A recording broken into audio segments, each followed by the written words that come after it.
Okay, we're back again. Project Ascension. I'm your host, Andrew Mallet, and this is number 2 with former Sergeant Pattie Brassard, United States Army Freedom on Team, NASA Computer Space Lab, Computer Communications. And bring them up to date what we're talking about, Pattie. This here is getting really in-depth into the genetic coding. I just opened one up from my library random. This one's chromosome 10. This is, just further proof that we're supposed to be third spiral. Right. The red coding here is what's active, and that's what's running your body. And it's forward reading. The second batch. Can you bring up big full screen? Screen share. I think she got. Did you get? Are you there? Yeah. Go back to screen share. Where's my share screen? Okay. There we go. Should I start over? Yeah, might as well. This is just a random sheet. I've got them on every chromosome. This is chromosome 10. This is further proof, positive evidence that you're supposed to be triple spiral. This is the red code is what's forward reading and active in most people around the planet. This next batch is also forward reading, but it's not active. Doesn't do anything, doesn't go active. The first blue line set. That is because it's designed to go to a pole that doesn't exist currently. Right. This, the long non-actives, if you actually go in and look at it, all the coding's in reverse. Because it's meant to go from your second pole over to the missing one that's not there. This is all the crapola coding. The light gray. Original genes that Draco's had to put in when they ripped the third spiral out. The 2 spirals still work. On us. On humans. So a lot of this stuff isn't even human. They borrowed bits from everybody that were, like I said, back then, I think, if I remember correctly, they only had like 200 other races and worlds under their control. Right. To pull genetic material from. Right. So we don't even know the origins of this crapola to keep us working, even though one whole pole, 2 of the 3 sets of coding have been removed. Over time, these have been rebuilt back somewhat, but the pole isn't there, so they got nothing to attach to. These are repeats, so there's a lot of the dark black.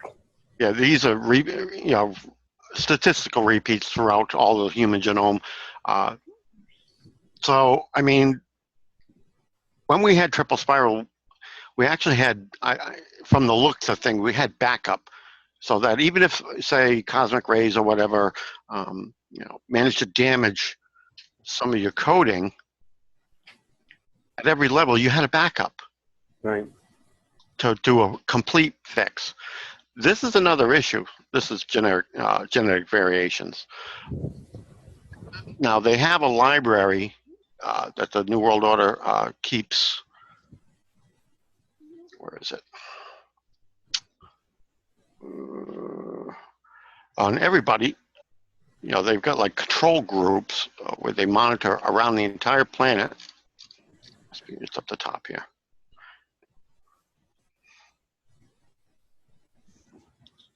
You look over here on the left, these are all the different groups where they have hundreds of individuals that they regularly sample from all over the freaking planet. Yes. It says Nigerian, Indian, Japan, British. Yeah, Nigeria. Yeah, this is just one sheet. Right. Any of this coding, a 1.000 means that letter, which say it's an A, it means all the data is still there. Because what people don't understand, when your individual letters of coding at the DNA level get broken, data spills out of them. Right. I got another sheet that better shows what I'm talking about. Yeah. See, that's a partial. That C only has 0.8347 worth of data in it. Now, the thing about that is, what's in those individual coding is this. It's like a computer program. Right. These links, the coding actually does cross links from that level of coding and that level, that DNA chromosome, cross links it up to others. That's what these are. The data that's in them is cross links to other chromosomes and at other points along the strand. So it's like you said, it's like backup. It's interlink coding. Yeah. And beyond that, it's not just simple interlink coding like say you were, a go-to line in programming either. The whole thing, when it's correctly done, forms a Fibonacci harmonic. And as you can see, this is a sample of actual DNA, and it's that they've manipulated. This is release 106. They're on 108 now. They're trying to manually move the coding around and everything else and get it to jive to form the Fibonacci harmonic. But all they can do is at the manual level. Basically, if you took all your chromosomes and you took this graph and turned it 90 degrees, it has to match that way Fibonacci too, which raises the level of complexity that really, you got to be Gaia's level, okay, right, to do this. They can get it this way. They're working on getting it this way, so it's correct going up and down. But if you took this graph down here, turned it 90 degrees, you have to get it to work a Fibonacci harmonic over the whole group of your DNA, which is literally impossible because what the Anunnaki did. Shut most of it off. Well, to get us, if you don't have an even chromosome count on both sides of the equation, you can't have any procreation. Right. Zetas and Lemurians are only 46 chromosomes. So what the Anunnaki did is they took our second and third chromosome, fused it together. Now, if you look, your chimps, your gorillas, your orangutans, and everything, this ties into what's called your RH factor. It's your rhesus monkey factor.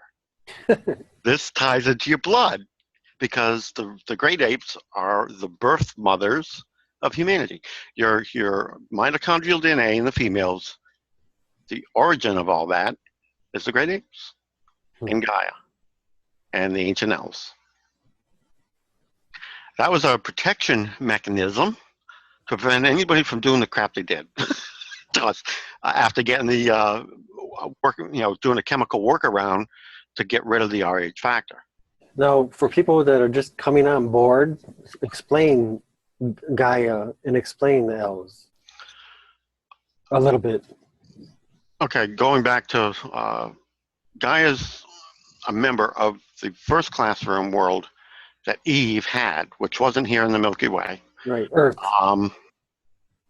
Earth. No, I don't even know what the name of the world was. It wasn't even the Milky Way. Oh. And because Gaia was back then much as we were meant to be, without being messed over multiple levels, multiple times. At level 5, she sent the energy down her DNA because she wanted to talk to her mother creator, Eve. And Eve wasn't on planet. She was in her dorm, which is outside the time stream, at level 12 of the Tree of Life. Right. And she stepped off the planet and into Eve's dorm at level 10 outside the Tree of Life, outside the time stream, to talk to her.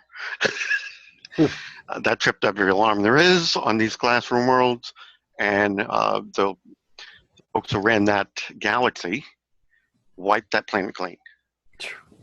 Case in point, this is an interesting thing, is because of that event happening, and Eve getting kicked off that campus, and she smuggled Gaia out. Here's the interesting thing: if the student teacher, creator, was inside the planet where her kids are, can't wipe the planet. Right. That is why Gaia is in this planet. so it can't be wiped. Same reason why Eve went inside Eden. When after during the Aquilian Elven War, things got out of hand. They tried to wipe out the Pixie Fay, who were created by the Elven as a gift back to their mother creator Eve, but somebody level 15 or higher from outside the Milky Way galaxy interfered with that creation, because the Pixie Fay have more power than even Eve has. So Gaia is the life force in Earth. It was originally a being much as us, bilateral symmetry. Right. But what did you say? She's a life force. This is her. I mean, Eve lied to the level 14 folks who run the Milky Way galaxy. She said she needed another, lab world. Right. Because even after shutting Saturn down and getting this new higher frequency sun that we have now, which is an artifact, the Elvins still didn't want to develop. They were perfectly happy being camped out on Eden. They didn't want to ascend. They didn't want to move to a higher energy level or nothing. They were happy. They were content. Right. So that's the reason why we, Saturn got shut down, because that was a level 4 sun, non-variable frequency. Our Saturn. Our Saturn, which was the original sun of this system, right, was a fixed lower frequency sun. So she wanted a higher frequency sun that was, could be varied. Right. As it turned out, we got this one. It turned out to be an artifact built by the elves. When they first started it up, flash of energy came out the gate because it wasn't started up properly by anybody of the L race, because they weren't even present in the Milky Way at the time. They left a long time ago. They're the folks that drive Nibiru, by the way. We had a big flash of energy come out. It slammed into Tiamat and destroyed it. Bye-bye, Tiamat. So, I mean, the biblical stuff and the stuff we've even had to this day, the rain of blood, the rain of frogs, all that crap, it's real. That's bits of Tiamat that's still out there floating around, that when it blew up, basically flash frozen to the point of any life that was in it, like frogs and fish and stuff like that, went into like suspended animation. So when it hits our atmosphere, heats up and comes down, the stuff temporarily at least comes back alive. It wakes up. And it goes whack into the ground, flops around a little bit, and then dies again. Now explain a little bit about Tiamat. I don't have a lot of data on that because I guess Gaia never paid much attention to what was going on. It's a fact that went down, but the Palladians were present, because the Palladians would know more about it than I think even Gaia, because Gaia didn't really care. She wanted her own planet. She was bored by that point, really bored, because Elven weren't developed. Nothing interesting was going on. She's sitting there twiddling her thumbs. She wanted her own planet. She wanted her own classroom, build her own kids, something to do. And at the 12th dimension, is that when you get your own planet or your own lab? Yeah, at level 10, up to Tree of Life, you start studying the whole thing of beings and whatnot. And at level 12, they give you a classroom world. Meaning new, intelligent, sentient beings that don't already exist. Right. They have to be unique. And we can achieve that, correct? We are 90% of the humans on Earth don't have to ascend, because we're already ascendant beings. We're children born to people at level 5 up the Tree of Life or higher, which is outside the time stream. And we're down here having this classroom. That's funny. Earth was supposed to be 90% Homo simian sapiens, who are people who do not have an uplink, who were supposed to be able to eventually grow spiritually and everything to the point where they could ascend to the 5th level on their own. Right. And there was only supposed to be 10% Homo avatar sapiens. Now it's less than 8% of the people on this planet currently are Homo simian sapiens. And they're actually the entire point of this classroom, which is a problem. This is also another gambit. I mean, the Dracos have no use for them. Dracos want to steal your uplink and invade the 5th level up the Tree of Life and take over. Whoever that's outside the time stream, whoever is in control up there, can do anything they want down at this level. Right. So that's their agenda. So Homo sapiens has no uplink. They're no use to the Draco, so they've been systematically wiping them out. You got to keep that 8% though, because the whole gambit, this graduation time, is so that they can, they got to have somebody to remanage the avatar program, because most of your prime samples are gone. This whole lineage is gone. You need someone to keep the lights on. Yeah, and rebuild the program. Right. So when we have everything turned back on, our DNA, what will we be capable of? Transmuting matter, teleportation, stepping outside the time stream, all sorts of stuff. Right. And this is a problem. I say Gaia is level 10, but I say that because traveling along with her mother while her mother was looking for another galaxy that would let her have a classroom after what she did at the last one, she had to hunt a long time. So although Gaia was, I guess, level 6, or at least transitioned to level 6 when that event went down, she spent a lot of time with her mother outside of any galaxy campus at all. Who knows what data she took in. So I the data I get from her is she says level 10, right, which is basically the level the ancient elves were, who built the sun gates before they left the Milky Way. They were level 10. It's still a pretty advanced level. In other words, Gaia knew what the sun was. She knew it was an artifact. She's the one that chose the sun to have her mother get convince the council to give to them. She knew what the sun was. And the planet that she had her mother talking to bringing out here, Earth. She knew what this planet was. This was a core world. When Milky Way was much smaller. And this is one of the worlds that the ancient elves inhabited. That's why it actually has a drive system and everything in it. That's what those two base poles about and all of that. It's a star drive system, so you can drive, just like the Council of 12 drives those battle planets around. Yeah. Earth can be driven around like that too.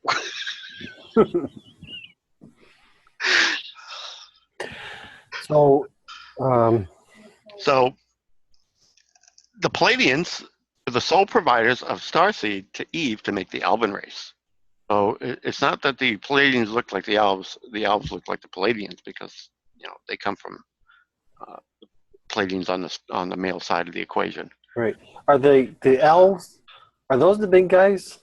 No, they're the ones that the pointy ears. Yeah, pointy ears and all of that. Standard. If you listen to any of the these folks here, any of your Irish legendary stuff, or what they call them fairy tales, they're the Fay. Right. Right. It's not an elf. It's not an elven race. That's a Palladian, and the elven race looks just like them. The only difference is Palladians are like us. They're saltwater biology. The elven are not. They're freshwater. After the first action that got her kicked off campus, Eve decided that her second set of kids she builds were not going to be high energy. She learned a lesson after getting kicked off the campus where she had her first classroom. That's why Eden doesn't have any saltwater. It's freshwater world. We are high energy. Yeah, we're high energy. Gaia made us, and she made us much like herself and like the ancient elves, who she borrowed the DNA from that was in this planet's soil. Those 65-foot tall skeletons. Yeah, she put them in preservation and borrowed DNA samples from that and herself and everything to build the great apes and all of that. To be the birth mothers of the human race. Right. Of which there was 12 prototypes, because Gaia wasn't a registered student. Her mother is. Eve was, but Gaia isn't. Just like Eve smuggled her out of her first classroom galaxy. She smuggled her in here and didn't tell the level 14 folks who run the Milky Way galaxy that she had her. So Gaia's not a registered student. And that is why Gaia raised 15 other classes for other sentient beings out there in the Milky Way for them to level 6 here on Earth before she even made humans. She built a group to be like her screen protectors between herself and the level 14 folks who run the Milky Way. She's crafty. And you just know, I'm going to say this because she's intimated this, but she hasn't explained what she's done. Those 15 races she raised here for other students, Class A, that are out there, in the galaxy now, she's tweaked the hell out of them and made her own modifications to them along the way. 12 of those 15 races are the Council of 12 and provided her seed stock for the male side of the equation to make humans. Yeah. So we are more or less technically the cream of the crop. Yeah. She's taken the best of the Council of 12 members, combined it with her own DNA and the ancient elves. So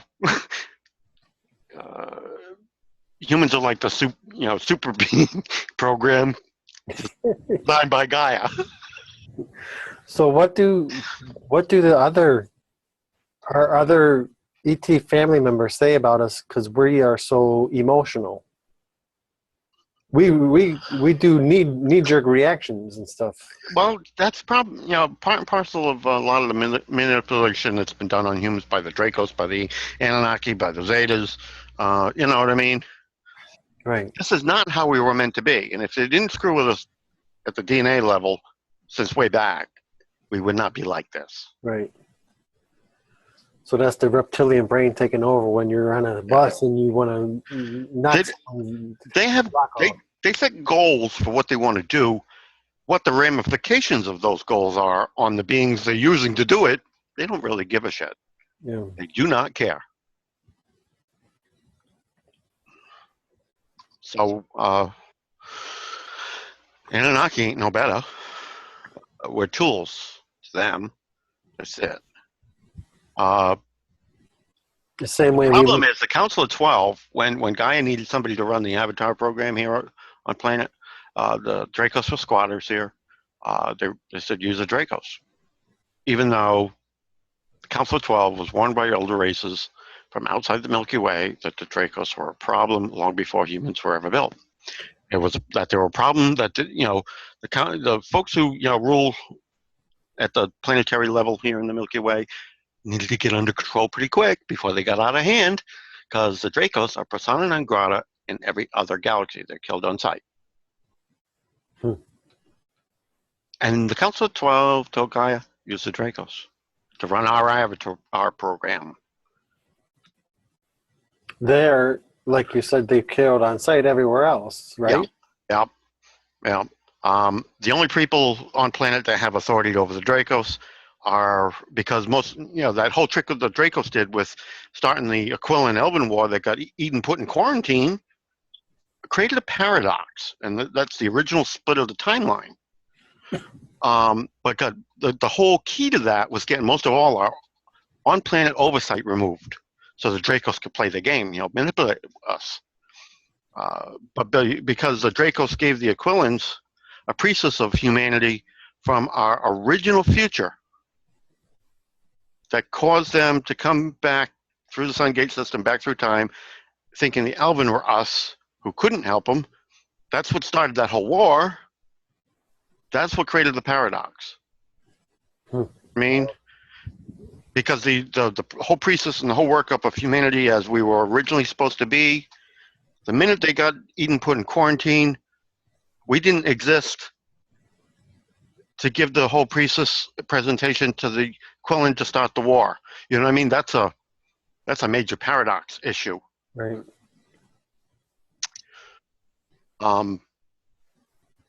So yeah, at this point, the responsibility for the damage that Dracos have done actually falls right squarely on the head of the Council of 12. Go ahead and you don't have a picture of that, do you, of them? Of what? The Council of 12? or anything you control like that? Well, the Pleiadians are one of the members of the Council of 12. The Arcturians are one of the Council of 12. And you know what I mean? The pictures I was showing earlier of the few of the membership folks that I have. And that, again, that's an issue because the Zetas are actually one of them too. But the Zetas' homeworld now is controlled by the Dracos.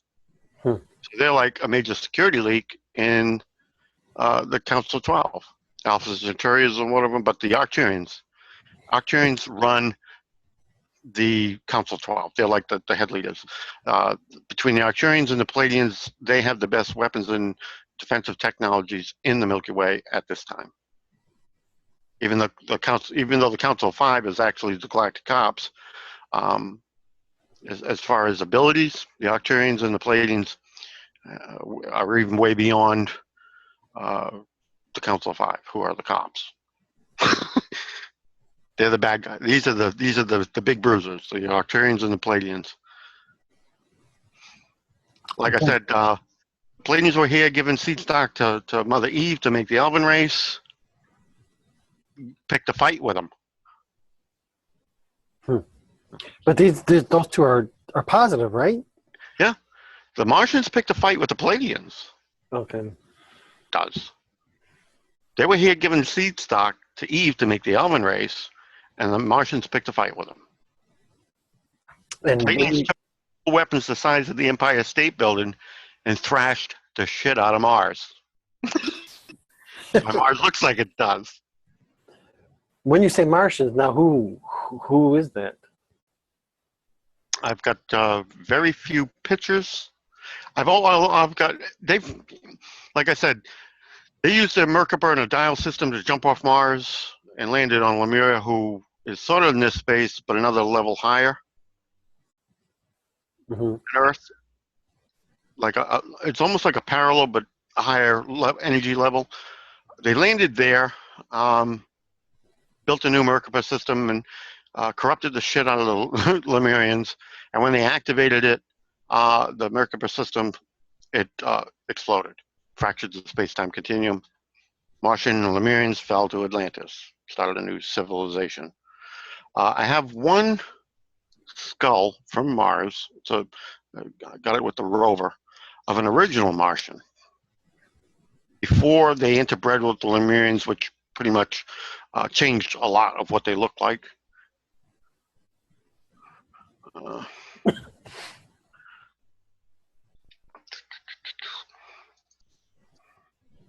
There was bilateral symmetry humans, but that's an original Martian skull. The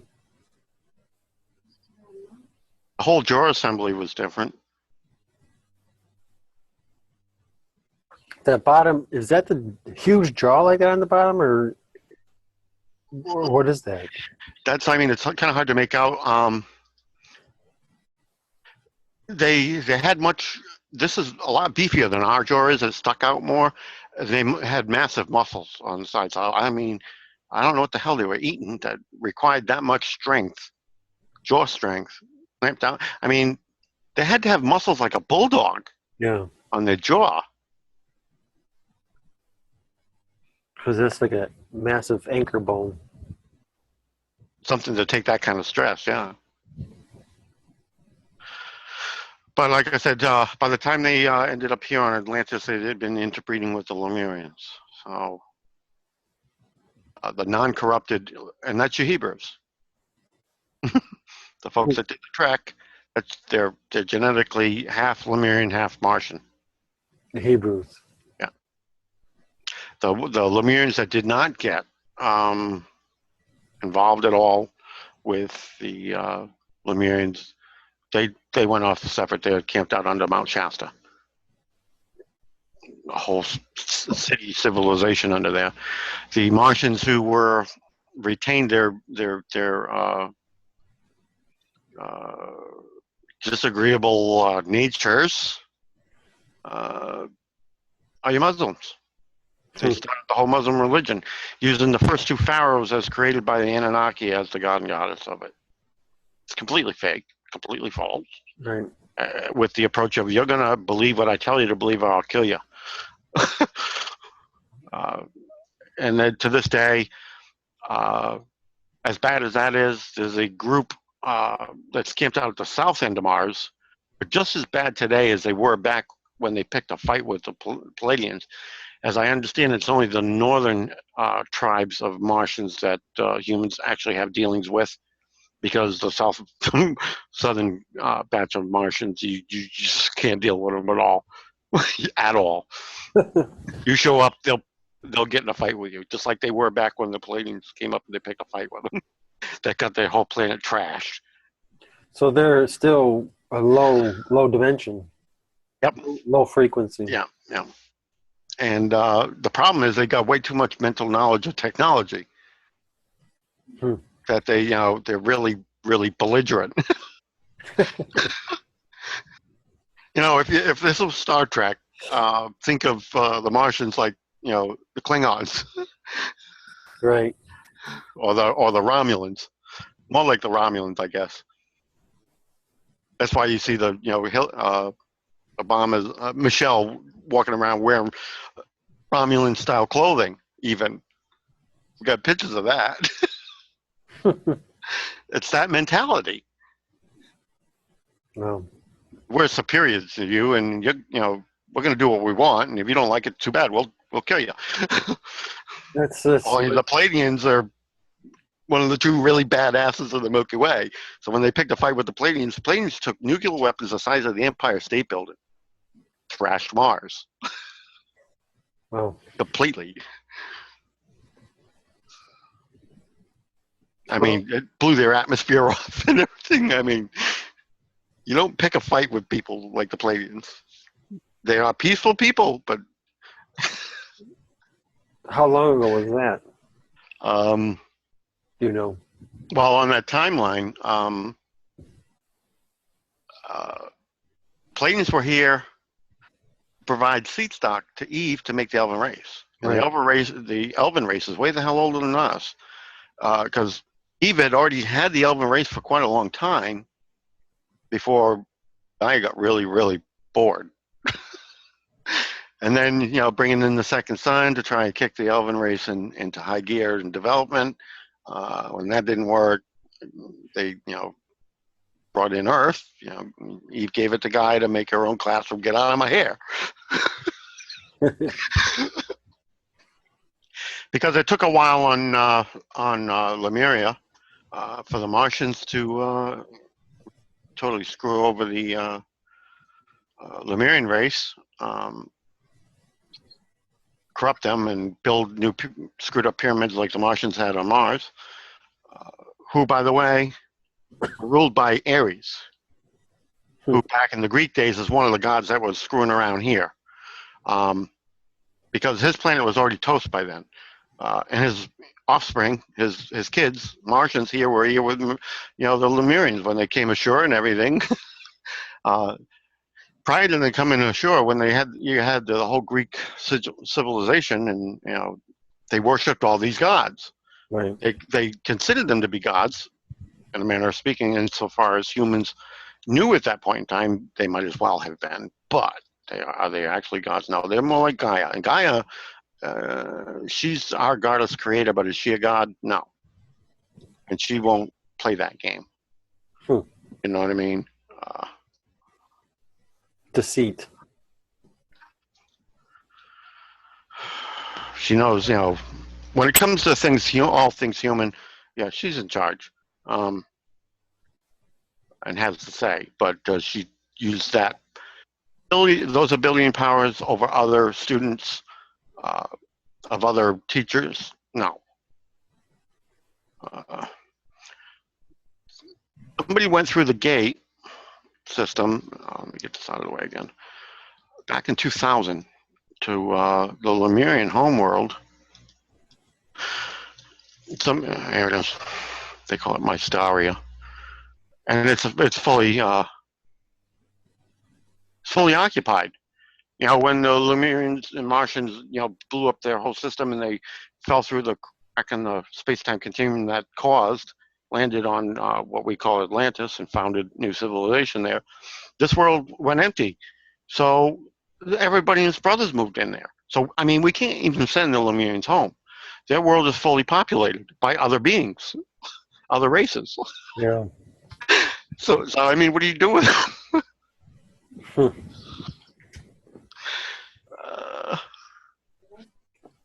I mean, these pictures here, for a while, the Palladians stuck around for a while after the cleanup, after they took all these rogue gods that were actually, this wasn't their planet, although they were from the Milky Way, Jupiter, uh, Aries, which is Mars, Venus, we know who she is, and Mercury and all that, and threw them, and they made the prison in the top of Saturn and chucked them inside. This place here, this little island here, was actually a Palladian settlement for a while, but after the sinking of Atlantis and everything, they did a trip back up through Ireland, who had a strong elven presence. The whole Druid religion is not really a religion. It's functional, symbolic magic. Some of which, it was originally designed for the elven use because they don't have saltwater biology. But a lot of it does work for human use, and you'll notice the symbology if you really get into the depths of it. Wiccan and witchcraft and all that, the symbols originate with the Druids and are slightly modified to better tune them to human biology. Great. Yeah, these are, there's a whole underwater, we sent divers down there, and, underwater civilizations out there off the coast of Spain. That looks like the Mayan. Don't it?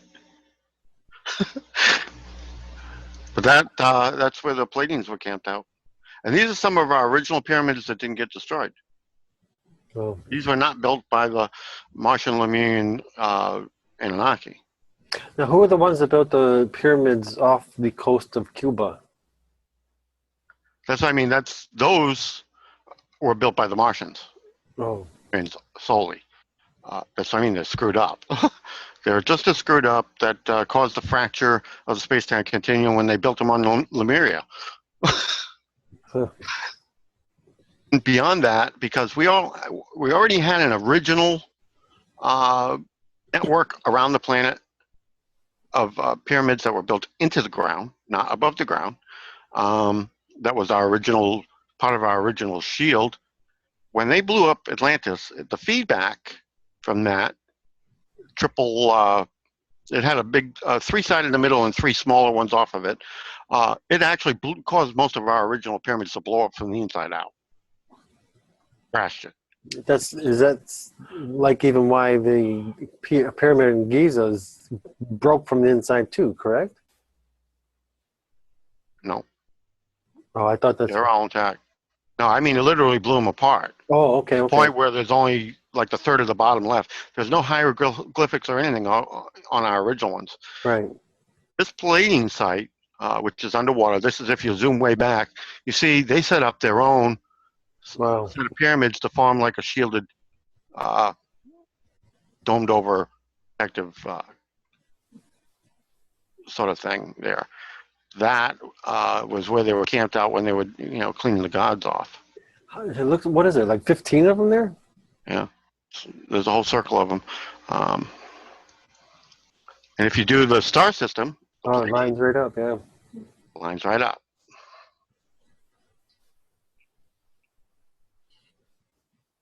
So we know who those belong to.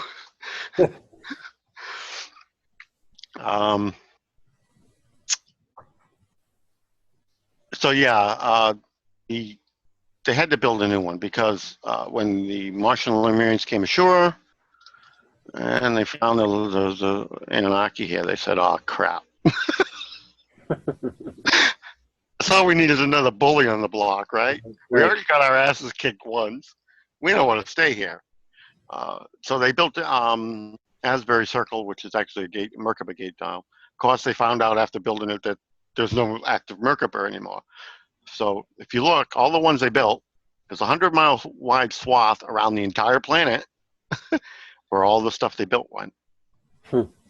And that's with the Earth-orientated, what we're going back to now, with the South Magnetic Pole, 100 miles north of Tagish Lake in Alaska. It's where things are going back to, original orientation. I had a better graphic for that somewhere.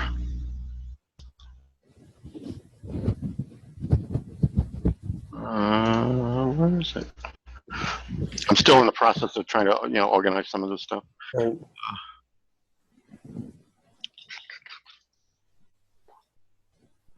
I thought it was. I hadn't. I guess I haven't put it here yet. It's supposed to go in this directory. I think I got another one up. Where is it here? Well, that shows one of the North Pole one open. This is the gates. There's actually full bases and civilizations down in the two poles. So the hollow Earth is hollow, or It's not actually hollow. It, like I said, I got a graphic for that too. or it's cavernous? There's two tubes that go in the two ends, with bases and everything in them.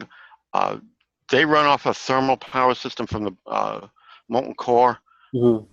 which also is what powers up our warp drive when you drive this planet around like a ship. That's how everything it works. That's how the Milky Way moves. The Winnebago. That's how our sun moves. That's how all the planets. But when you come in and you form a system, those two openings form a magnetic pole that gets tied to the sun. Here. Oh, here it is. Yeah. So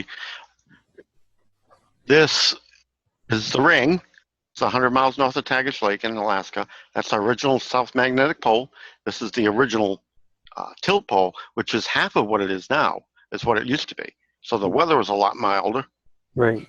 And this is all your megalithic structures, pyramided structures around the entire planet.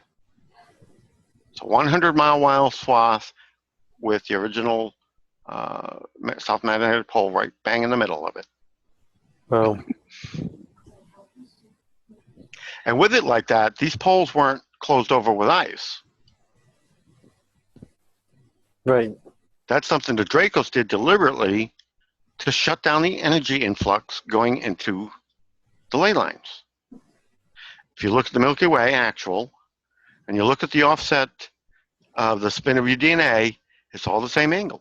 Right. 104.45 degrees.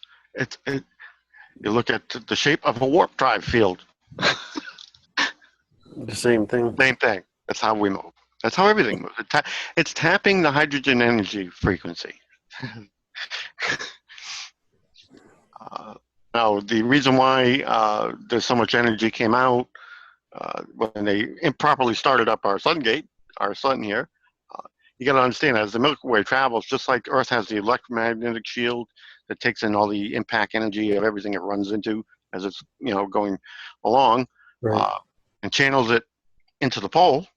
That's energy that normally goes in and feeds the ley lines. We have stuff out in front of the Milky Way too that channel it into this system. That's part of what not only powers the transit network, but also creates whole new suns and planet systems, and adds to the ends of each of the arms and creates whole new arms. Milky Way actually has new suns and systems being created all the time. Right. With that energy. So, it's a complex thing.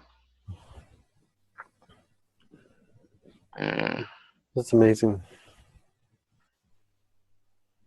When you put it all together, yeah, it's and actually the funny thing is, if you think of it, prior to them putting Eve getting them to bring the sun out and start it up here to replace satin with. Orion used to be part of the blue line. When they started that sun up here, destroying Tiamat was not the only thing that did it. Wow. It caused the whole peeling off of the entire Orion spur, unbalancing the entire Milky Way spin. That's there's so much ridiculous stuff that went down. It's like that is what woke the negative energy types from Orion to our existence. Yeah, here's the And brought back them door. running here to see what the hell happened. They found a back door. Well, not until the Martians screwed up on Lemuria and fractured the space-time continuum, because that broke our containment. Right. So when they landed on Atlantis, the Lemurians at that time did their very best to try and close that up. And basically, if you picture a rip wound, they put some staples across and got the worst of it closed, but there's a bunch of holes still. So, our airspace has become the Milky Way's smuggler's back door for interdimensional trade and travel without a permit.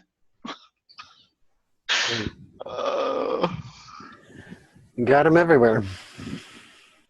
The bad guys are everywhere. Yeah, it's that's why sometimes if you're watching up in the sky, a ship will wink into existence, travel across the sky a little bit, and then wink out. We are the smuggler's back door. So which for us is not very good. No. So yeah, even if we get the folks that are camped out here off, there's still other issues. We've cataloged beyond the 40 that are camped out on Earth, 215 other races who have done a stop by. Some of them have done a horizontal bop with humans and thrown even more really bizarre DNA into our genome. Now, when you get into that, well, the where is it? Have pretty much got them to quit telling anybody the really heavy duty stuff about your RH factor. They actually have made the medical professionals to quit even referring to the RH factor entirely, because that brings up a question of what the RH factor is, and they don't want you to know. But that's just the beginning of the issue. There's a whole bunch of codes that go after your RH factor that bespeak to what your actual genetics is mostly, and it's a mess. And these are all other factors that make incompatibilities in blood types. Now, explain about the RH negative, RH positive also. Okay, your RH positive, genetic manipulation protection scheme put in to all the Gaia's apes, who were the mothers to humanity. It was done for a reason, to prevent anyone else from playing with you genetically. Right. And prevent procreation between off-world beings and humans from even happening. These are the original codes. Right. This is me, RZ. You take RZ, do the blood brotherhood thing with anybody. If you slice the wrists open, bind them together, and mixing the blood. My blood type, done like to anybody else that isn't tribe, will turn their blood solid and they will die. Right. These were protective issues. No. Deliberately created and crafted by Gaia so you couldn't procreate and create hybrids like are being created now. Right. They're preventatives. Now, once in 1617, when the Dracos figured out a way to kill that whole factor in our blood, and it got the RH negatives, which they used. The RH nulls. That's your sleeve stack. They used portions of Gaia's first test product, the sleeve stack, when she did the dinosaurs and all that in the sleeve stack before she even ran the 15 classrooms here. That was Gaia's first preschool play, playing with genetics. That RH null is RH negative? No, that's something else entirely. Oh, okay. But that's what I mean. The Dracos took stuff from the sleeve stack and eventually came up with the RH negative. Okay. They found out by just taking the whole RH factor out altogether, humans can't live. They'll just die. So you had to have the RH in there, which is basically all the mitochondrial DNA side of human race, and the apes in your blood and in your what do you call it?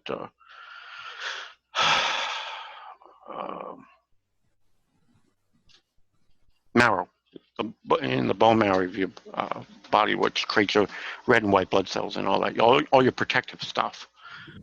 They couldn't do away with that entirely because then, just all the major bacteria and everything else in our biology would just dead. No, that ain't gonna work. Can't take away that. So they had to come up with something. And because the sleeve stack were here from way back when this world was first driven through the Sun Gate and brought here and given to Eve, who gave it to Gaia, and that was her first batch. There is nothing at the root of development going forward that these folks, the sleeve stack, couldn't handle. So that's where and it took them to 1617 to come up with this. They had to play with that for a very long time to find something that would work and still, allow humans to keep living while removing the stuff that was preventing the Dracos from hybridizing with us. Now, what if someone today has RH negative? What does that mean? On the mitochondrial side, they don't have any of the grade A data. It's all gone. Okay. Some of that, with that coding update I showed you, that Gaia is putting out into everybody's mainstream DNA, those that can be fixed will be fixed. Coding changes that at that level literally change your bone marrow and start recreating the right stuff if it can. Right. If the coding is so far off, it'll likely kill the people who are so genetically screwed up that then they have no. Because we've got humans here who not only are they not part of the ancient elves, Gaia, great apes, but they're also not even genetically any longer portions of the 12 that provided the seed stock. Well, yeah. So they're low vibrational. Yeah, like the Zetas are one of the 12 who provided seed stock, but now you've got Zetas that have crossed with Anunnaki, who they crossbred with Martian and Lemurians. That's why we have this mess. Right. They're so far off in left field that Gaia can't fix them. I'm sorry.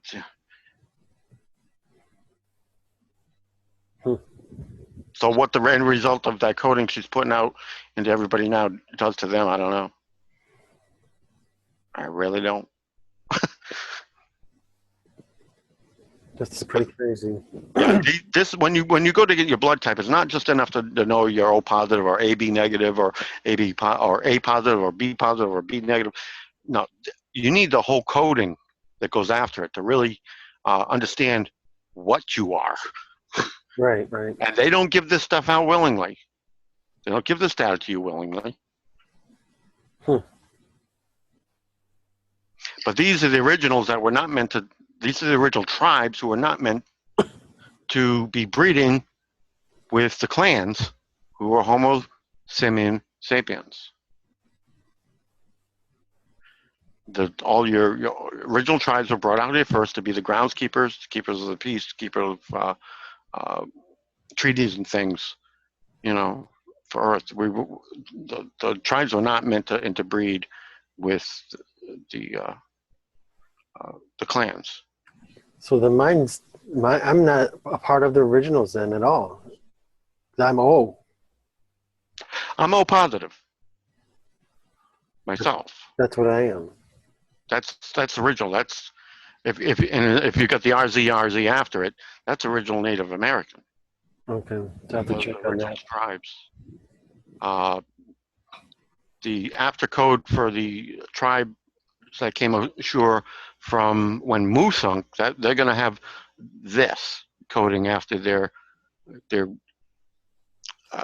blood type and RH factor. They'll have this coding. These are the original for the groundskeepers crew for made by Gaia, because she brought us out first because of all the oversight getting removed. Yeah. You know what I mean, she needed a force out there, and she brought some Elven through, and she brought a bunch of the Pixie Fay created by the Elven. Now, I don't know if you know about the myth behind the Tooth Fairy. Just a brief, you got into it the other time. Go into it more depth, though. That's pretty impressive, or pretty bizarre. The Dracos, in cooperation with the Archons, created a black goo edition of the Pixie Fay, parasitic edition.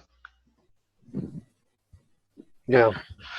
Because the Pixie Fay was, as I said, they had more power than Eve herself did, but they were, childlike.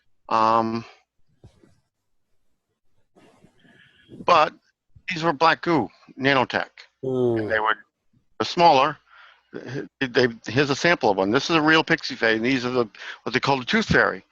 They would climb onto the back, latch on, nanotech into them, and start dissolving their body and taking it over. The reason why they were called the Tooth Fairy, because by the time most of the body was dissolved, the only part left of the original Pixie Fay was the jaw, and it was affixed to the front of their face. That's why they got the name the Tooth Fairy, because the jaw, the lower jaw of the original Pixie Fay would be stuck to the bottom of the nanotech edition after it dissolved the whole Pixie Fay. So the Tooth Fairy originates from as a parasite created by the Dracos to target the real Pixie Fay and eat them. So it's something very negative. As parasites. Yeah. Wow. So, and the reason why the Elven created the Pixie Fay is a gift back to their mother Eve, but their actual job was creating all the unique individual things to fill out a biosphere, to make it self-replicating. In other words, the Pixie Fay are the ones who created bees. Wow. And there's a story behind that, and that's when Eve really discovered just how powerful the Pixie Fay were. She thought it was hilarious. Concerned, but it was hilarious. The first Pixie Fay that created the first bee, she made it cuddly and everything because, like I said, they're really childlike because she wanted to cuddle with it. Of course, she made it with a stinger. It stung her eventually when she wouldn't let it go. So she went crying back to Eve, and Eve explained to her that when you make something to fill a niche in the ecology, you have to let what you make be what you made it to be and do its job. Right.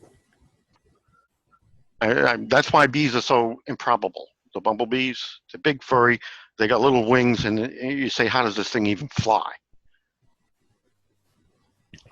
Because it was made to be originally cuddly, very cuddly.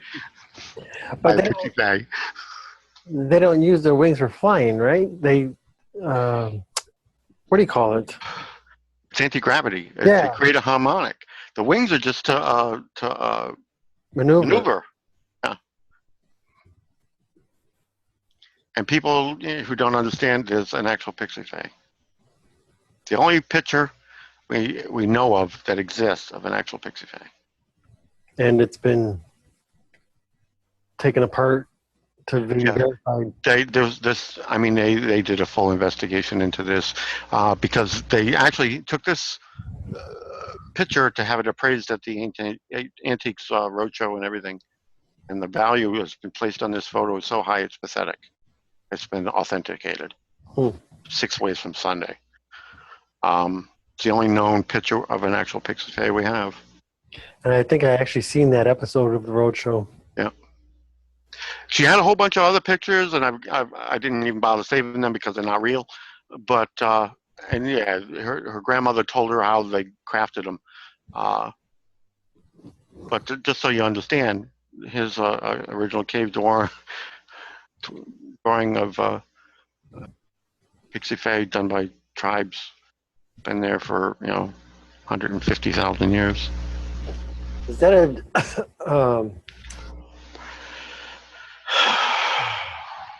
that drawing or a fossil? That's cave. That's a fossil in the rock of a tooth fairy. These were the nasty ones. Oh, okay. It's a fossil of the tooth fairy. Oh, Not of an elven, Yeah. not of a Pixie Fay, rather, not of an elven created Pixie Fay. This is a fossil of a tooth fairy. As you see, the Dracos used some sort of human stuff in them, right. because even the bone structure came out as a miniaturization of humans. The skull shape, but the Pixie Fays have 4 wings. I mean, the Tooth Fairy has 4 wings. Pixie Fay's got 2.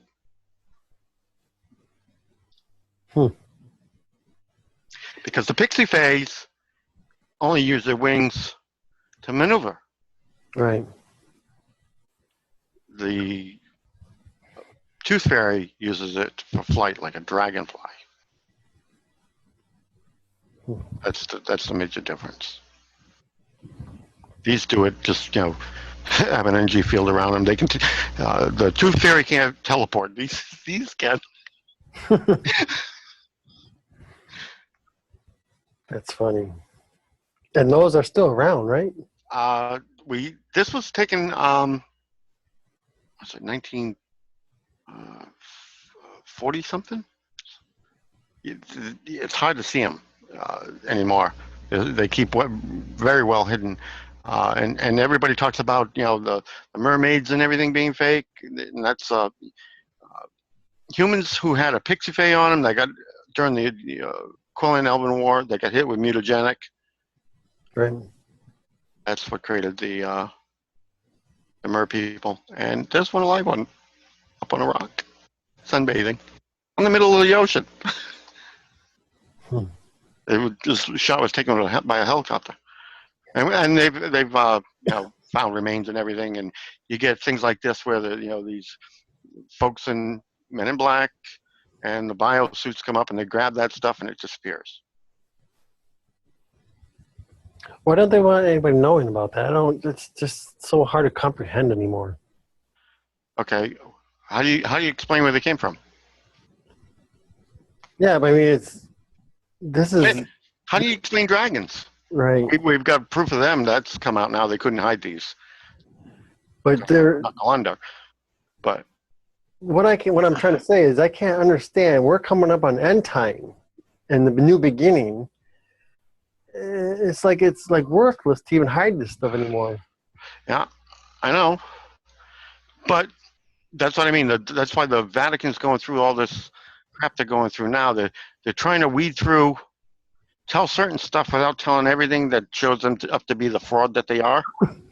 Yeah, because they have thousands and thousands of scrolls and books and time. They have all that stuff locked away under. Right. You've seen these, right? No. Pixie circles? No, I have not seen that. These in England a lot. Wow. This is what happens if a pixie's standing on the ground and teleports. Power, that teleport power stays behind. They've had kids stand on these things and vanish and have like a 2-month experience on another somewhere else and come, have maybe, because, they stand out here because they hear music. Right. And maybe 2 hours passes from while they're dancing with the pixies, while months pass on your Earth. And they've actually had one kid come back. Wow. Actually, they tried to prosecute his sister, claiming that she killed him and buried the body somewhere. But then he came back.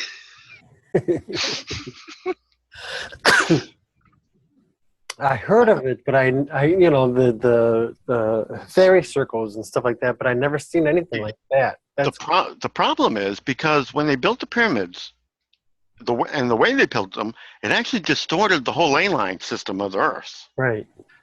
Now, when pixies teleport, they leave behind things like this, and it creates an even further distortion, which is problematical. That's what the New World Order took advantage of in building their, like the looking glass, so they could look forward and backward in time, and the jump gates and all of that.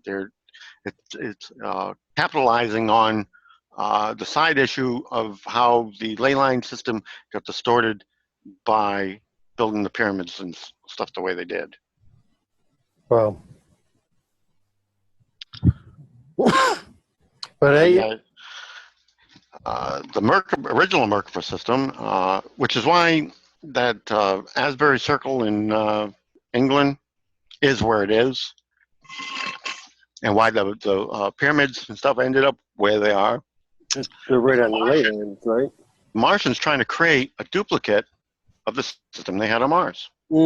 Asbury Circle has an exact duplicate on Mars. Where did I have that? I put that on Instagram stuff. No, it's on Stonehenge.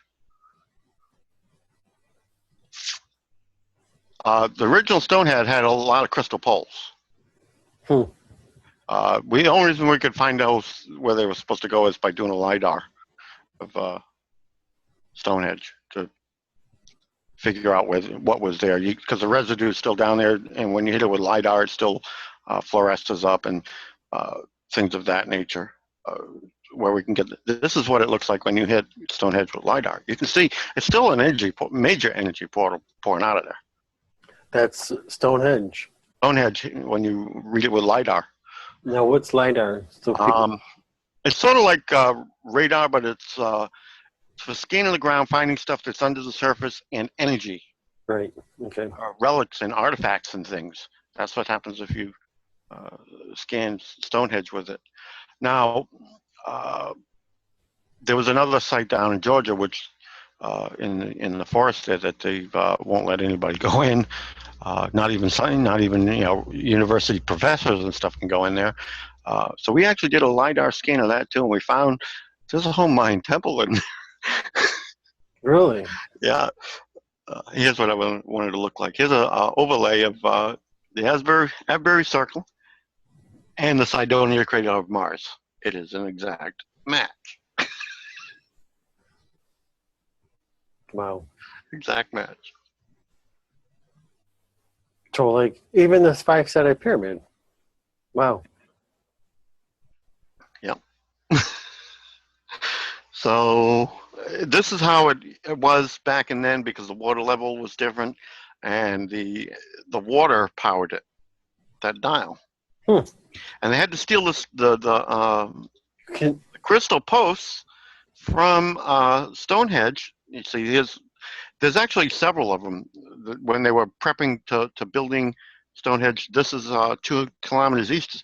There was a tribal smoke lodge that was held up with crystal poles too. But I mean, here's a recreation of one of those circles with those. That's the crystal stones. There's the whole quarry of it. They call Musical Rock in Pennsylvania, which is the offcast of the crystal poles made for the American continent's Stonehenges. Wow, I didn't know that. The tribal. Palladian actually collected all these up and took them away from the Martians so they couldn't manipulate the Merkaba, and took them with them. Hey, go ahead and join the meeting. I sent Join the meeting. I gave you the number on your thing there. Okay, I'll be right there. I've got about 10 minutes. That was Karen. Okay. I recognize her voice. Where is it? Here.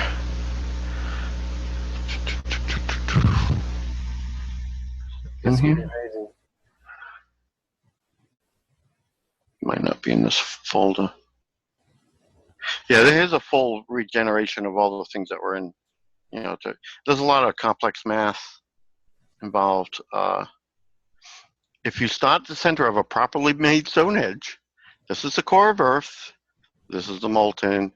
All the different layers, with the last one out being our electromagnetic shield. And if you go out one further, isn't it the speed of light? The speed of light isn't fixed. I don't know if most people don't understand that. Okay. You know how they came up with the number for the speed of light? They had everybody around the planet do tests, and then they took all the answers, added them together, divided them by the amount of answers they had, and said that's the speed of light, because they were all different. There were no two that came up with the same number, because the act of observing it changes the outcome. Wow. What's in the mind of the person who's doing the recording? Right. Same as doing the laboratory tests, correct? Yeah. Your consciousness. Fix it. Here's the original configuration of the dial setup for the Avebury, where the obelisk had to go, where the poles had to go. That's to set up a proper Merkaba jump gate. A jump gate network powered by the Merkaba of a planet. And that's Avebury. Avebury. Avebury, England. And then if you go to Mars as an exact duplicate, and the size and everything depends of the outside, circumference, which determines all the rest of the ratios of the inner circles, depends on where it is on the planet. Changes that size. They stole all that data to figure out how to and where and how to build the pyramids. And here's one of the inverted pyramids we originally had, and how it's laid out, and all these numbers tie in. There's a whole set of math, we call it pi math, to determine how to do these properly. Right. And it's powered up as soon as on completion. They stole all the math from the tribes to build the pyramids. All that data transfers from Stonehenge directly onto how to lay out, why all these little ones here and everything. It's all to make the correct resonance to power up the pyramids. Yeah, for tuning. Awesome. There's reasons for all of it. And let me bring Karen in just to have. I just had a Karen and Lucyk McDonald, 13th clan member. Go ahead and say hello, Karen. Peace. How are you guys all doing? Thank you. It's Good. awesome to join Pattie Brassard again, and yourself, Andrew Mallet. Oh my gosh, what an exciting crew we have today. I never knew it was going to get so exciting. We just finished one with Daniel just before, also. Awesome. Sergeant Daniel McBullen. Yeah. We're having just way too much fun in Saskatoon. It hasn't been the same since I got here, I'll let you know. This is a swami. Yeah, we're getting down into depth of DNA and frequency and portals and things like that. Norway Spiral, that was powered off the Merkaba. It's actually done by the Russians. I did a whole workup on that. And if you go, anybody can go and Google Earth, and you actually start zooming into how you'll find where all the megalithic structures are that they use to power that up. And the main control room, which is over here in Russia, they built a pyramid right beside it. Right. Not an original pyramid, they built a new one. Right. Really for this purpose. Yeah. Is that the fiberglass and PVC tubing pyramid? No, they actually built it with stone. Oh, okay. Stone and filled it with sand, just to get the right form and the right size to tap the ley line for the power. Okay. The problem with these type portals are they're only good in system. And in this case, what they did is they used it to open a transit tube to bring in reinforcement ships from Mimas, which is a moon around Saturn. Wow. Yeah, That's what was in the middle of the portal. It was a transfer of troops from to get reinforcement troops from Mimas, which is one of their main bases in orbit around Saturn. Which is why a lot of people It's distinctive. It's the blue Kachina. Say that again, Karen. I was just saying, a lot of people really confuse that with the blue Kachina and stuff, like on the Norway incident here a couple of years ago. So yeah, that's what Pattie's referring to. They used Blue Beam. Project Blue Beam. To act as a carrier, because this thing was actually well outside where it opened. It was outside the atmosphere. If we opened that, if they had opened this up inside the atmosphere and they tried to connect to some place out in orbit around Saturn, all the atmosphere would out through the hole. Wow. And if you see the ISS, that refers to the International Space Station up there. So that little area, that's what we're looking at right there. 76 miles up is the reentry, and so this was the actual hole was well above. It was 96 miles up, roughly. Right. 107 miles up rather. Which is why the synchrotrons and CERN and LHC and Karen Rhian's and Totem and Atlas and Alice pose such a threat. It's an act of war and genocide as to what's going on here. The way this works is using phase conjugation. Here's the natural standing waves which tie the planets to the sun. That you can run those portals over. Yeah. Now, because most orbits are elliptical, they're not always in, especially Earth. Ours has a more elliptical orbit than most. So does Mars. That's what you need a dial for, to compensate for this, depending on what time of year it is, on whether or not it's in conjunction. Amazing. That's why certain times of year we have these natural portals opening up in space, because it's close enough for Earth and so that the electromagnetic shield around Earth overlaps and can power it up naturally. So is that what they're trying to hijack with CERN? No, they're trying to use this system with CERN being big enough that you can walk through it, to punch a hole through the prison and get the folks that were in prison in Saturn out. Yeah. Okay. We don't want that happening. The other one thing they want to do is open an Einstein-Rosen bridge, because, like I said, they parked that big battle planet called the Hat Planet at the sun, and did something to the Sun Gate so that the Dracos can't use it anymore. Yeah. The Draco ships can't use the transit system now.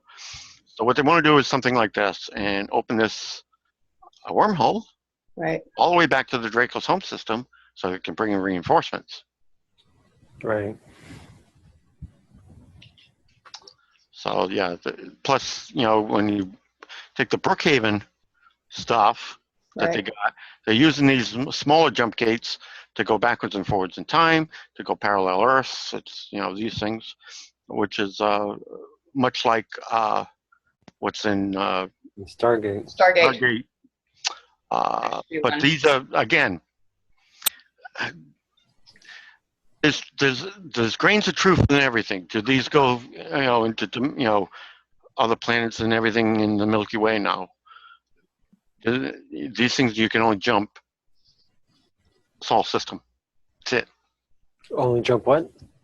Within the Sol system. Oh, okay. Our solar system. That's it. Have you shown the Sol transit system yet, or is this yeah. Okay. So, are they using them? Yes, but they're not as useful as they'd like. These are something else. Oh, the Stargate. Yeah. Like these are closed now, as you can see. And not only that, there's sand flooded out and everything. They built these gates using the schematics as transmitted to them by another race. we could show the before and after, how they were being actually covered by all the Navy ships there. Yeah. So that's just like. And when they built the dial for it, ships came pouring out of there and attacking them. That's why. And they couldn't get the thing to shut down, and that's why every nation on this planet that had seagoing warships had been camped out there for, like 5 years. They finally just, a couple of weeks back, got these damn things shut down. They managed to destroy the dial. Right. Got them shut down, and then they flooded sand and everything out there anyway, pushed it up against, because these are odd, I've never seen one, but they're actually underwater. These are mounds for them to go out there and build the things down in the water. Make that full screen again. Well, I was going to open another one that showed with the ships out there. Oh, okay. Yeah. Wow. Everybody, and they have, this has come up in the news a lot, and they've come up with, I don't know how many different excuses for why all these ships were there. The last one, before they finally got this thing shut down, was that they were prepping for a nuclear weapon attack on Iran. Wow. So this is huge to magnitude, because like all the Navy ships from all the different areas were covering this till actually not too long ago, Andrew. So this is actually how we see things change dramatically, and this can even be within from week to week or whatever. So like Patty said, this stuff has been sitting there for some time, or something opens up and everyone, it's like a. I mean, this is part of it. The Iron Gate had not just a dial, but it had power symbols, and I mean, they had to really destroy a lot of it to get rid of it. There's the pyramid, circle, moon. Yeah. Because this was a power site that didn't have a gate, so they had to find, not only build the stupid things per the design that was sent to them, had to find a place that had naturally had the power to do it, which is why, off the shore of Yemen is like, why would you build anything there? That's where that was, Yemen? Yeah, off the coast of Yemen. Mm-hmm. There they are, right there. Mm-hmm. Wow. When I said, I mean, look, that's what was lined up there in front of those gates, to kill anything that came out. I guess mainstream media forgot about that. Well, no, they did. They did articles and everything, and they said they were, prepping for a war with Iran. And I mean, every year when somebody stumbled across, what the hell is this? They come up with a new excuse why they're there. That's terrible. I thought isn't it in this directory?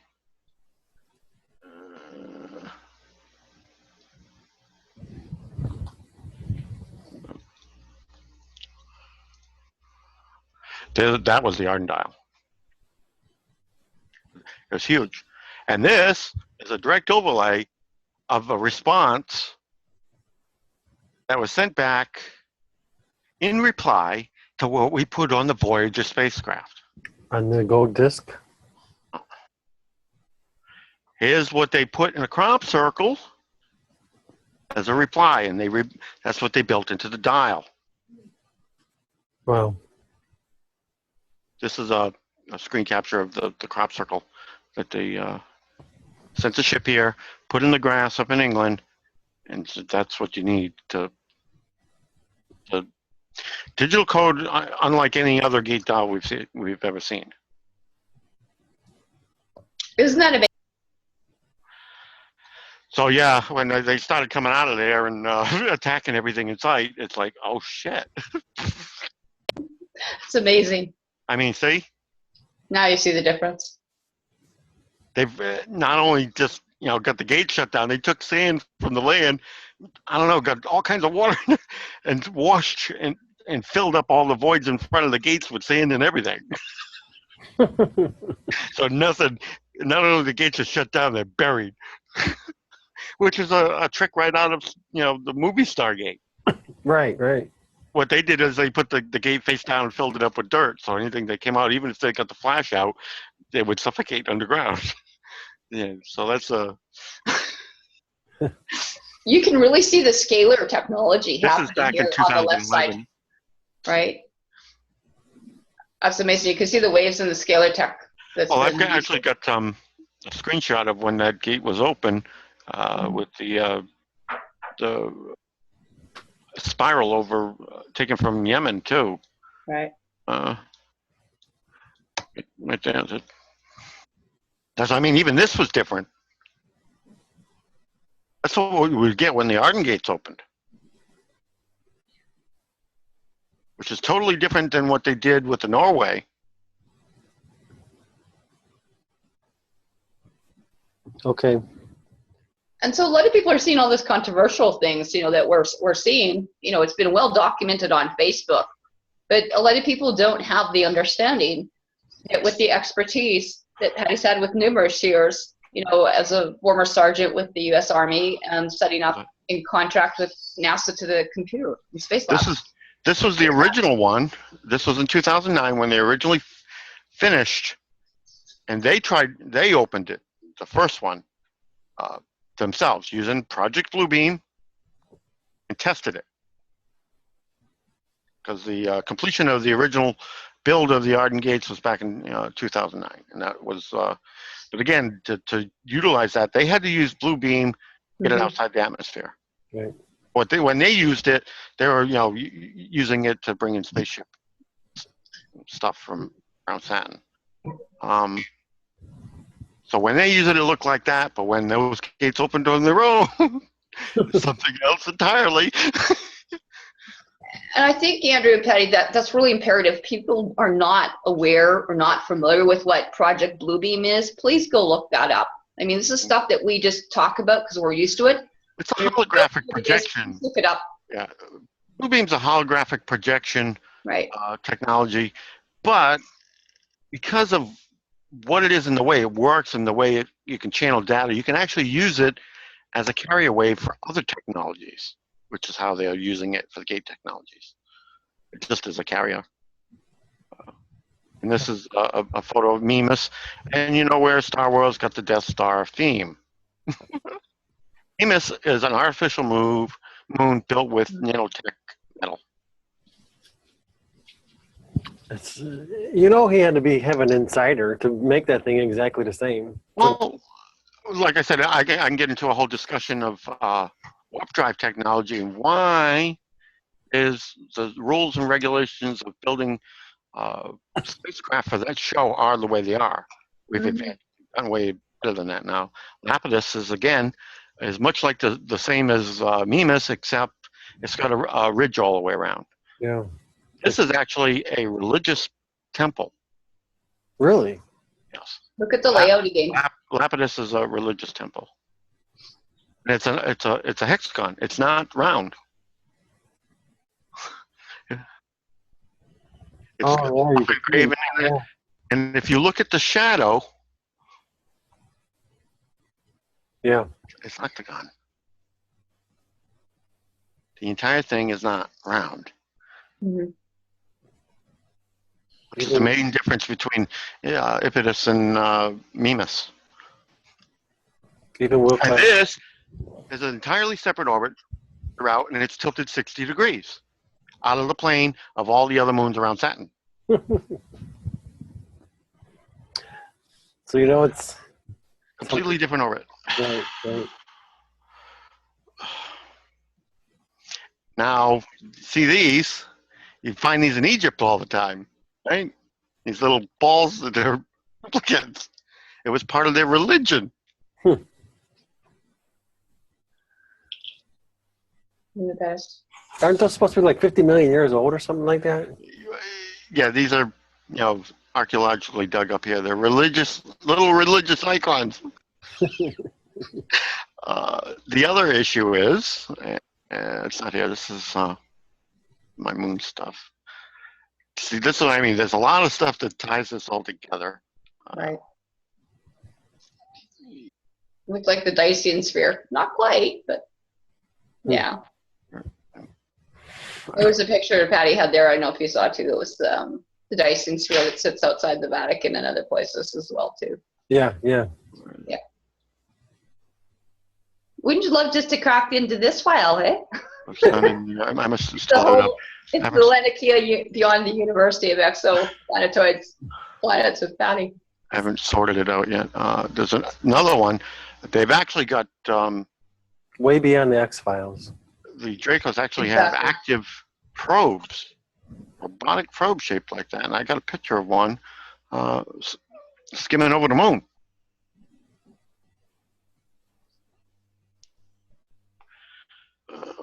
That almost looks like our disc, like the Clan Mother disc that I have too. I was just looking at that, almost like the disc again. There's a portal opening on the moon, with a flight overflight too. Can you enlarge that?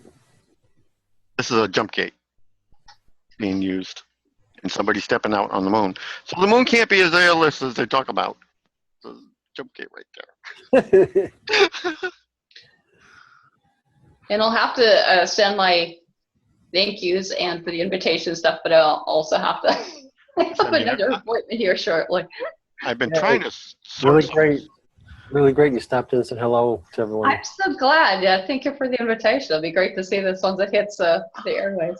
I and we can't encourage people enough to go to even Facebook to Pattie L Brassard or Amanda Brackett and Cypress Hills of Canada. Here's a zoom in. Questions for us at Karen Ann MacDonald too, and I'm sure at yours too. There's a zoom in on the gate portal on the moon, and as you can see, there's a jump gate portal opening on the moon. There's somebody standing in it. I'll have to catch up with you later, Karen.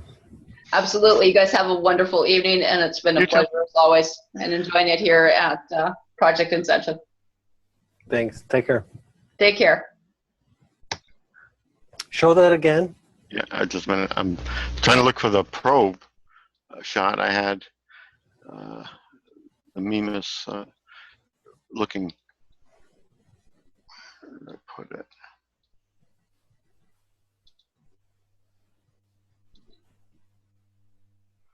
It must be in here. So, I mean, I've been slowly trying to organize these and get them in the right directories so I don't have to go hunt for stuff every time. There, is that what you're talking about? Huh? No. Oh, that's on the moon too, though. That's a crashed ship. They stole a bunch of technology out of this. So, the one time we went up there, that's about the size of Manhattan. That's huge. That needs to go in my moon folder too. So I mean, it's a slow process. I needed this. Like I said, I need a secretary. I try to do a little bit of this every time I do a presentation, get stuff moved to where it's supposed to be. That's not a probe.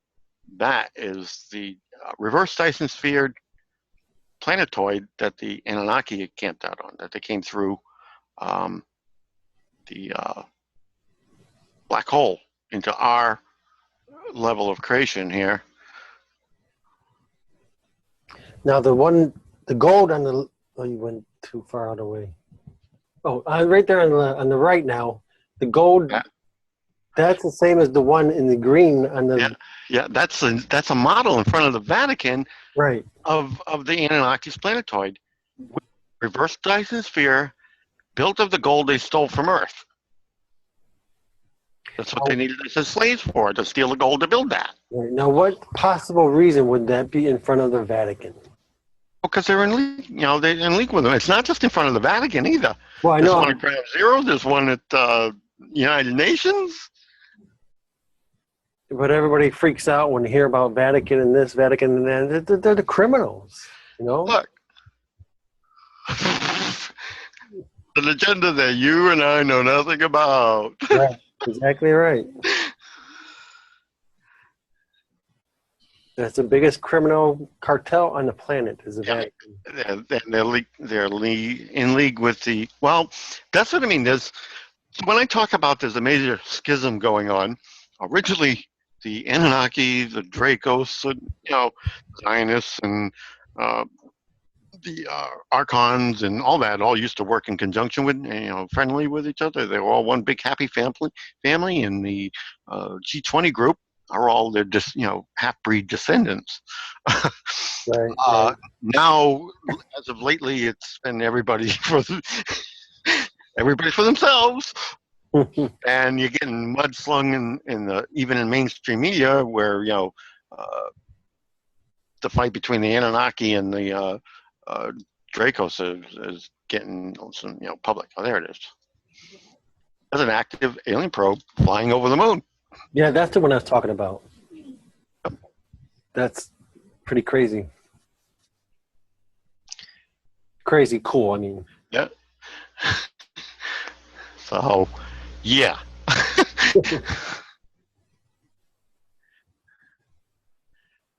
Here's a close look at Iapetus, the surface. One of our TR craft parked at a base. Where at? Right here. It's one of our triangle TR3s. Oh, it's on an angle. Right here. Yeah. Parked at a spaceport. Where now? That's Iapetus, that religious facility around Saturn. Yeah. So, yeah. Oh yeah, we're alone. Yeah.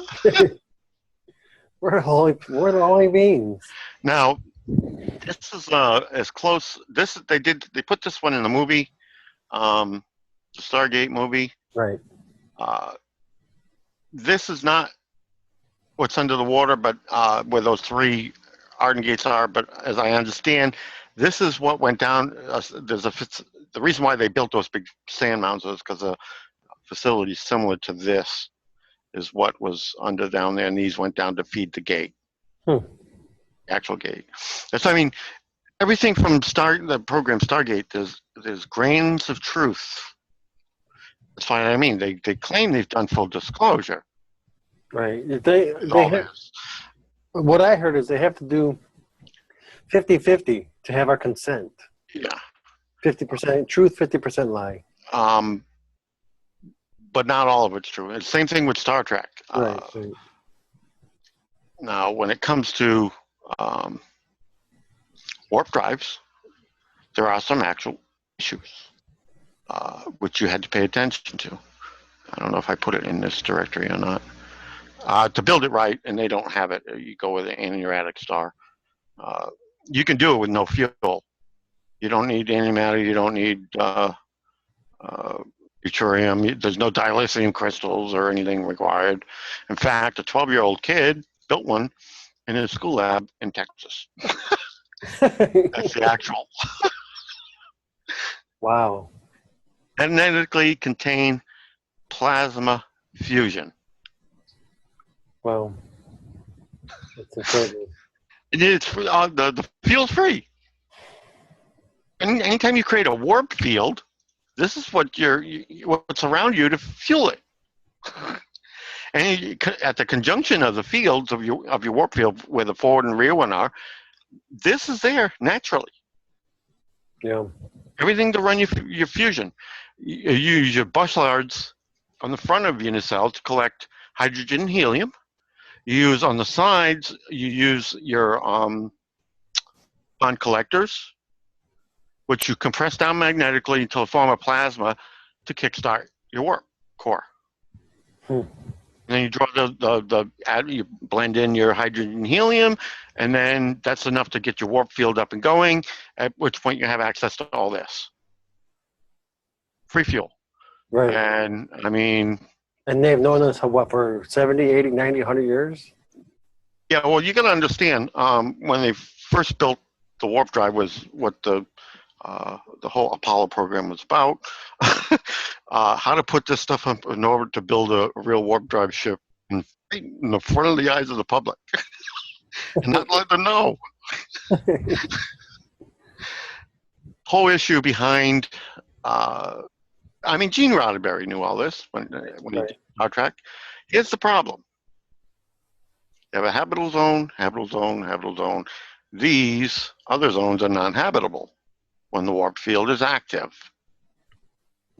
That's why they all had to be out on pylons when they were making the spaceships for the TV show Star Trek. Oh, okay, I see.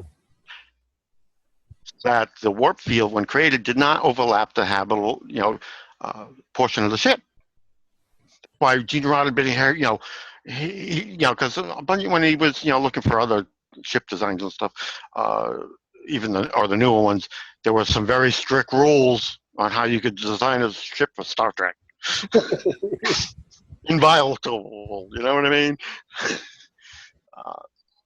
You don't want to give That's why. away. There's ways around that, though. I mean, on Star Trek. See, when you create a warp field, you have a natural force pulled in where the field conjunctions are, and that's where you can actually get your free fuel from. Any place where these come in, free fuel collection points. Right. Which they don't do. Antimatter and dilithium, dilithium crystal controlled, and using deuterium, and it's like bullshit. The actual ship they created, they actually showed the real core once that they've got in the Admiral Horton. It was created during the Apollo program. That's it. It's only a 4-pole. When did they show that? Where? This is the warp drive from the TV show Enterprise. Oh, okay. They actually got the balls enough to show an actual one when they made that one. That's almost the last of the on-air TV program about Star Trek, but it's the one that's called just Enterprise. Right. Yeah, that's wow. Warp Core. They actually got the balls to show it. The spaceship itself, the only picture I've got of it, I had to pull out of archives. And it was when it was docked with the Skylab before they deliberately deorbited, burned it in, hide all the evidence of building it. Just hide the evidence. But I mean, I've actually got, this is a screen capture of the program they used at NASA to build the warp drive ship in orbit.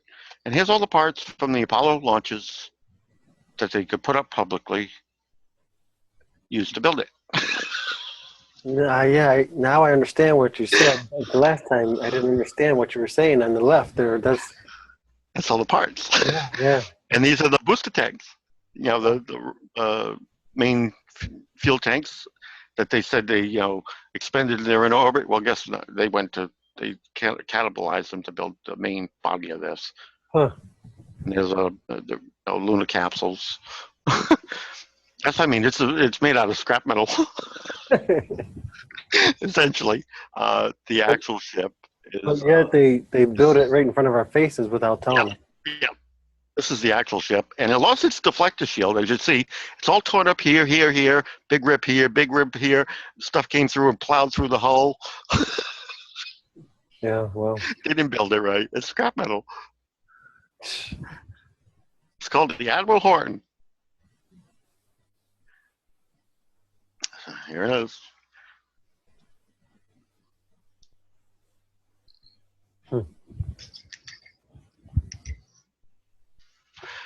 Now they want to build a new one. That's what they're talking about now, building a new edition of the same thing, which is what they've done all these graphics up for, so that if you see it, they'll say, oh, it's not real. This is the new one they want to build. It's not all that much different than the last one. Well, why would they even do that? That's such old technology, right? Well, considering Harold White and Harold Matthew Jeffries generated the first build plan for the Abercrombie warp drive system, this is the design he handed over to NASA, which, obviously they couldn't use the Apollo program to put up, they needed to build this. Yeah. So what they did build when they built the Admiral Horton was as close to this as they could get. Using the Apollo launch program. Right. So, because none of those things went to the moon until Apollo 18, and I've got a picture of that TR-3B lowering it, disconnecting it, and getting ready to put it out on a string and lower it down to the moon. Because nobody could live in the Apollo capsules and get out through our electromagnetic shield and kill them. Russia tried several times, and they killed a total of 5 cosmonauts attempting it to get them out through using a Soyuz capsule, which is way better insulation against radiation and way stronger than our Apollo capsules ever were. And they died. The people in them died. They burned up radiation poisoning. But yeah, this is what they are. This is the new one they plan to build. It ain't that much different. But you see how they got the big deflector shield under here. If they lose that, they haven't learned anything yet. Yeah, you know what I mean? And even that, it's put out on a scaffolding like it was the last time. It's like, did you people ever learn anything? You don't even learn from your own TV programs. You know what I mean? But this is the 3D design that they're working on now that they want to build. You would think they've been communicating with our galactic family members for how long now? Why wouldn't they go to that stuff? And they're still using the older Vulcan, if you go by the Star Trek program, the circular ones, because I think the building itself, they haven't figured out. Though there's a lot of folks like us who know how to get around that whole issue with the non-habitable zone to put it on their cells. Right. But apparently they don't. So they go the Vulcan method, which is the double circular disc, one in front, one in back. My design ship uses both.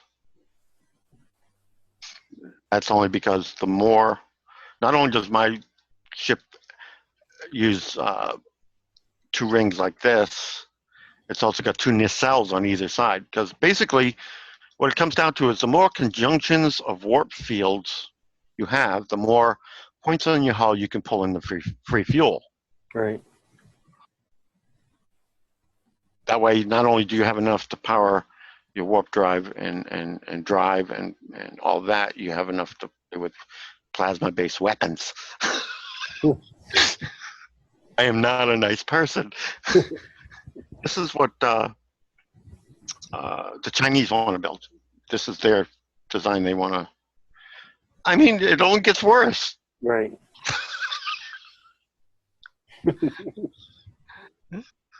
This is what China's come up with. Yeah. Okay. Idiots. It's funny.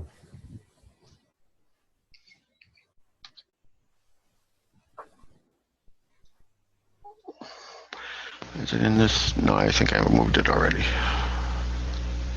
I mean, there's a lot of folks who have designed the cells, but they, you know, in this, no, it's not on that one. Where did I put it? Might be on the other drive.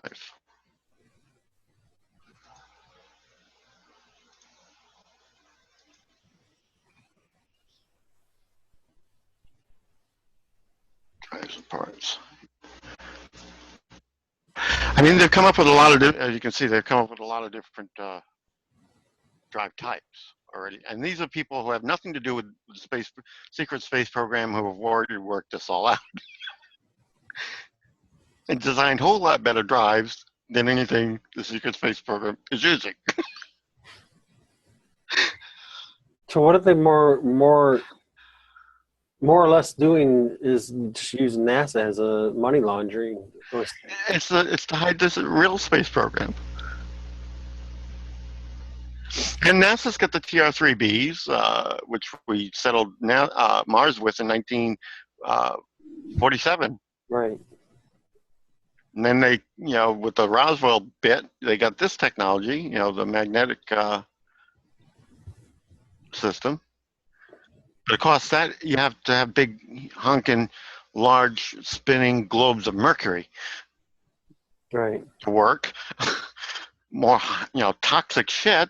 The current EM drive that they're using You have to feed it selenium because they don't even know how to build that right.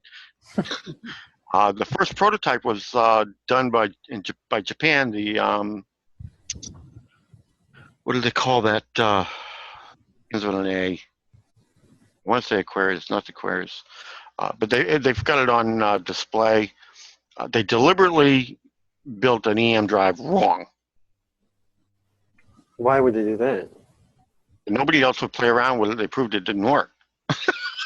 This was an animated. Why isn't it? Oh, it's probably not going to play it in preview mode. But yeah, that shows how the cores work. This is my core. It's 4 different warp drive core arrays to use 4 different types of fields.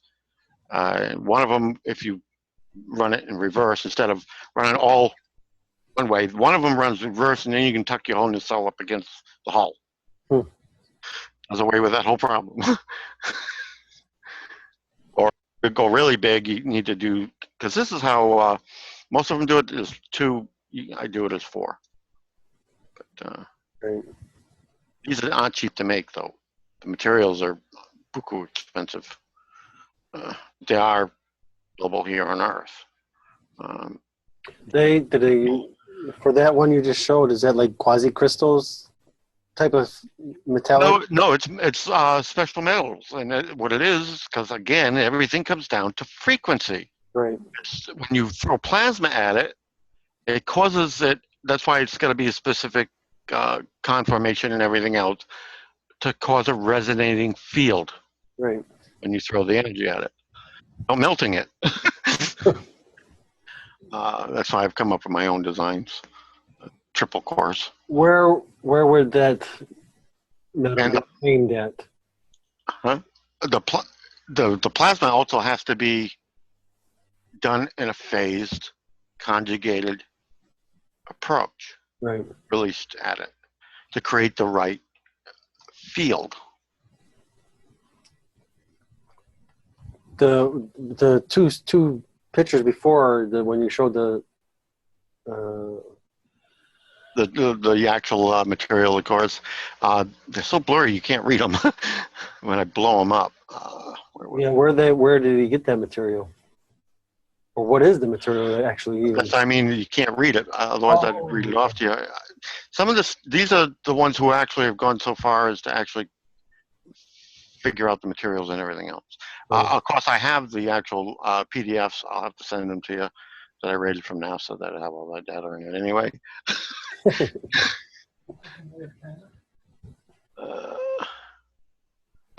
is it? I have played with these in space. Here is one actually in use. What they took a picture of it. Wow. This isn't Earth tech though. This is somebody else, another race's warp drive, and it's a nacelle type, and it doesn't use antimatter either. So I mean, humans are so stupid. Okay, that's a typical core. This is the NX one. This is supposed to be release 2 of what they want to build. This is what they want to hook that core that they got. No advancement, mind you. The reason why it's only got 4 poles is 1 out, 1 back on each side. That's it. Any extra stuff from here, they throw it out the back. That's messed up. No. My system doesn't waste anything. Did you want to go? Because we're over 2 hours now. Did you again? Yeah. Did you want to go to 3, or did you want to take a break? Up to you. Let's go to 3. What the heck? Because I'm gonna. Here's one you can see. Yeah, that's the one you said is the stupid design. This is their next, what they actually want to build. Yeah. In other words, the Star Trek and all the ones after it are, being exposed to the technology and what Gene Roddenberry would allow the designers to come up with. The Star Trek Enterprise is what they started playing with, actual technology that works that way. Here is a test vehicle for it, for the new system that they did on Mars. Wow. It's using merging electromagnetic propulsion with warp drive to get your thrusters, and so they're not throwing everything away. But here was their test vehicle that they've been prototyping this out on Mars. They haven't actually built the actual ship, but they're testing the individual components. Right. So that rather than wasting the stuff, you got forward and reverse propulsion that you can use that waste product for in the nacelles and things of that nature. Rather than waste, it says thrusters. Yeah, let's end on that one. Okay. All right. And this is Project Incentium with Andrew Mallett and former Sergeant Pattie Brassard, U.S. Army Freedom Team, NASA Contract Space Lab Computer Communications. And we will be back with number 3.